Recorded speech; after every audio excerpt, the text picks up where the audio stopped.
Money truck in his tracks. Our next president of the United States, Vice President Kamala Harris.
At the University of Wisconsin-Madison.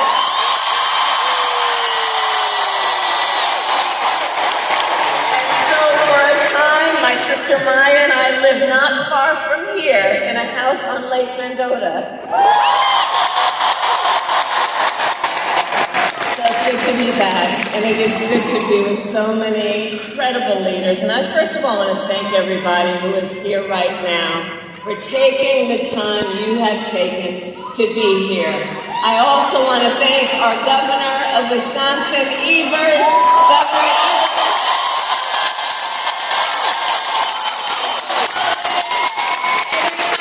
and he says, welcome home. Senator Baldwin.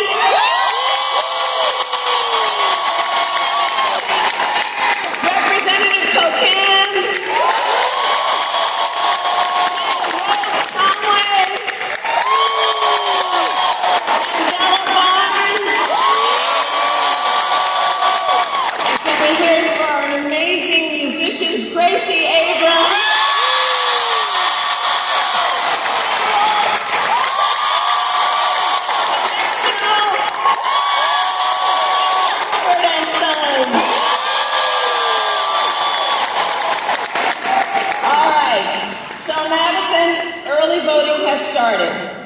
Here in Madison, you can vote early now through Sunday, November 3rd. And we need you to vote early, Wisconsin, because we have 6 days left in one of the most consequential elections of our lifetime, and we have work to do. But we like hard work. Hard work is good work.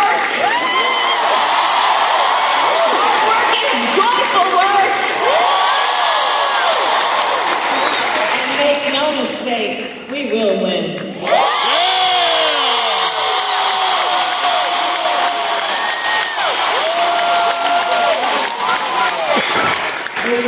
And I will tell you, we will win because when you know what you stand for, you know what to fight for.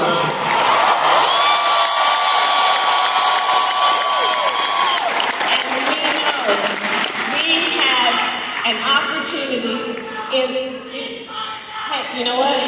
Listen, we all want the war in Gaza to end and get the hostages out.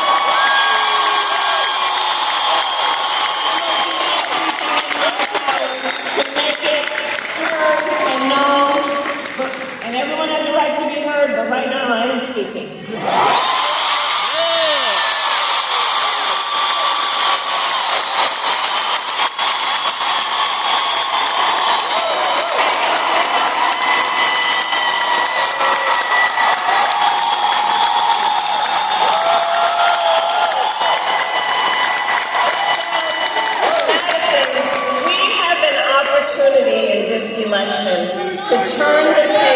on a decade of Donald Trump trying to keep us divided and afraid of each other.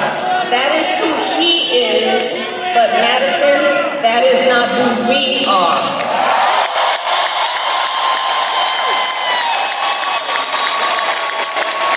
And folks are exhausted and want it to stop the pointing fingers. It is time that we start locking arms together as a people.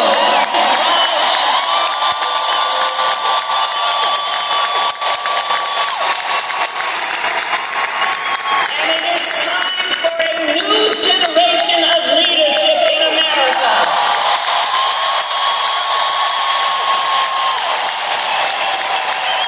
I am ready to offer that leadership as the next president of the United States.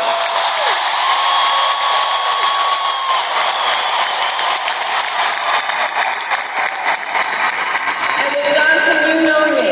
I'm not afraid of tough fights. For decades as a prosecutor and a top law enforcement officer of our biggest state, I won fights.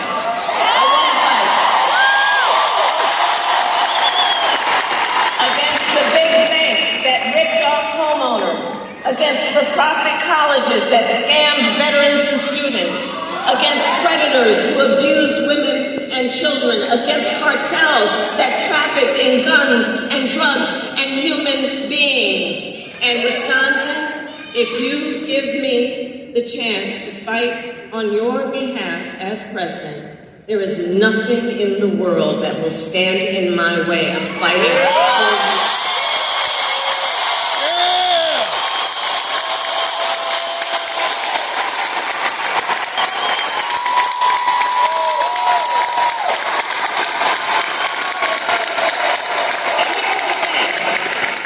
And here's the thing. We know who Donald Trump is. This is not someone who is thinking about how to make your life better. This is someone who is unstable, obsessed with revenge, consumed with grievance, and out for unchecked power. And in less than 90 days, it's either going to be him or me in the Oval Office.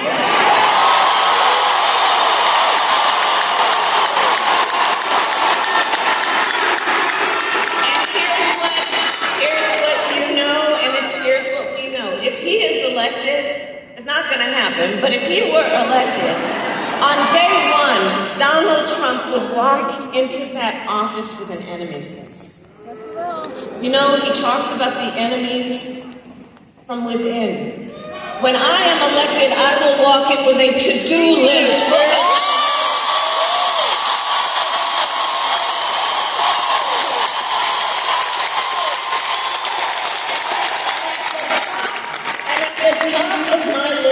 Bringing down your cost of living. My focus every single day as president. I will give a middle-class tax cut to over 100 million Americans. We will enact the first ever federal ban on corporate price gouging on groceries.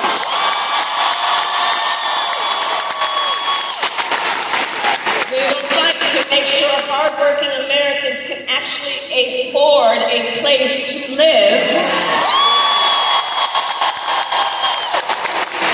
And if any of you out there are caring for an elderly parent, well, my plan will cover the cost of home care under Medicare.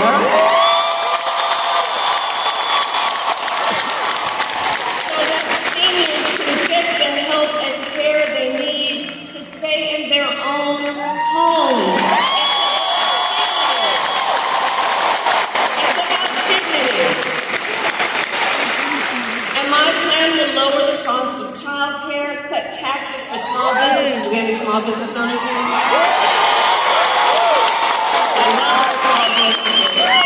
My plan will lower health care costs because, by the way, I believe access to health care should be a right and not just a privilege.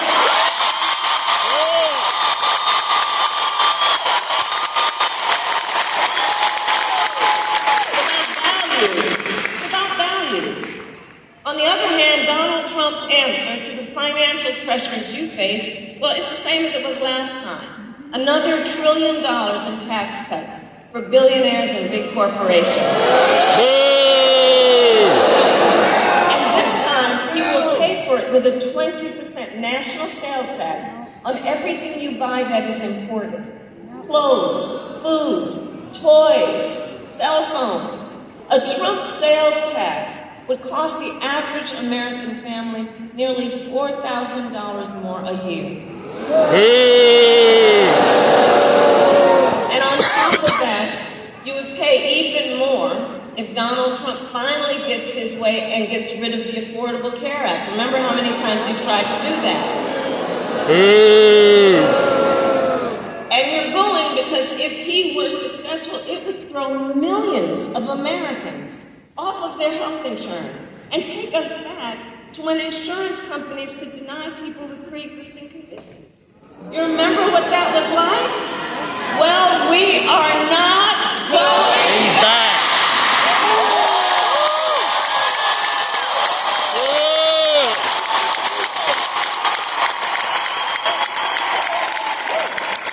Just like Wisconsin's state motto tells us, we will move forward.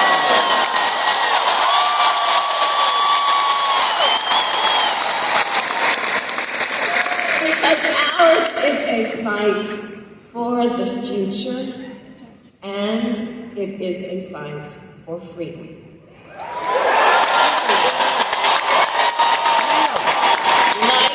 Like the fundamental freedom of a woman to make decisions about her own.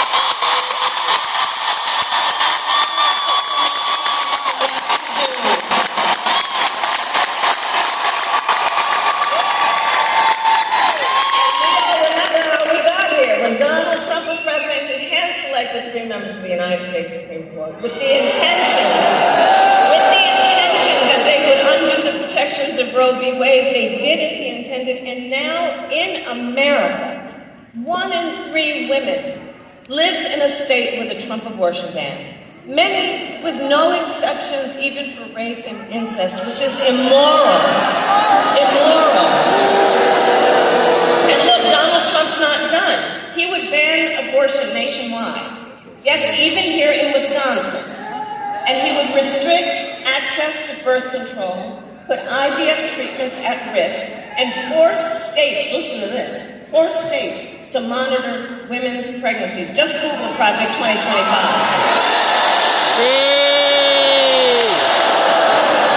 Read the plans yourself. And I know we all here know, one does not have to abandon their faith or deeply held beliefs to agree. The government shouldn't be telling her what to do.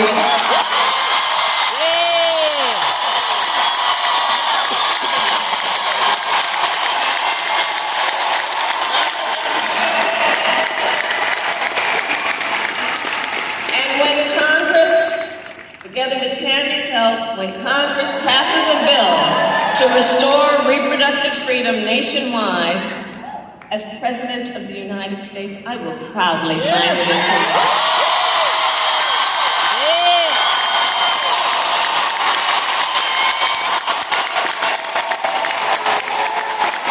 So, Wisconsin, I am asking for your vote.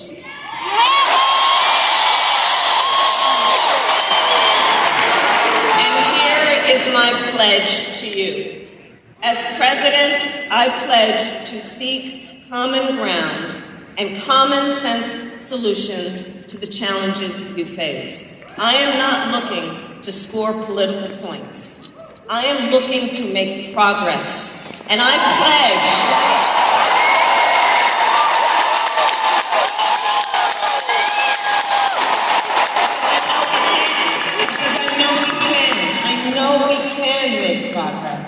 And I pledge then to listen to experts, to those who will be impacted by the decisions I make, and to people who disagree with me.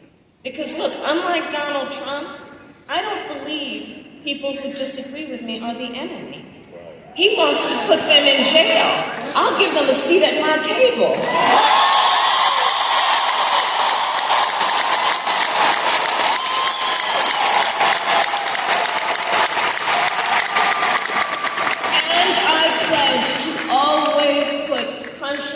above party and self, and to be a president for all Americans.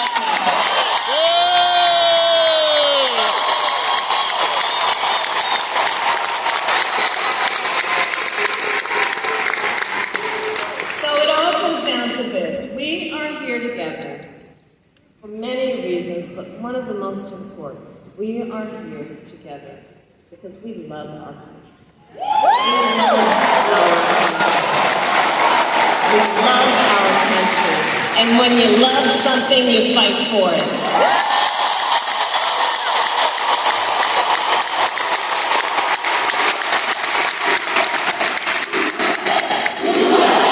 USA, USA, USA, USA, USA. And I do believe that one of the highest forms of patriotism, of our expression for the love of our country, is to fight for the ideals of our country and to fight to realize the promise of America. I have always believed in our nation's promise because I have lived it. I grew up as a child of the Civil Rights Movement. My parents would take me to the marches when I was in a stroller, where people from every walk of life came together to fight for freedom and for opportunity. Growing up, I saw how hard my mother worked to give her daughters the same chances our country gave her. And I was blessed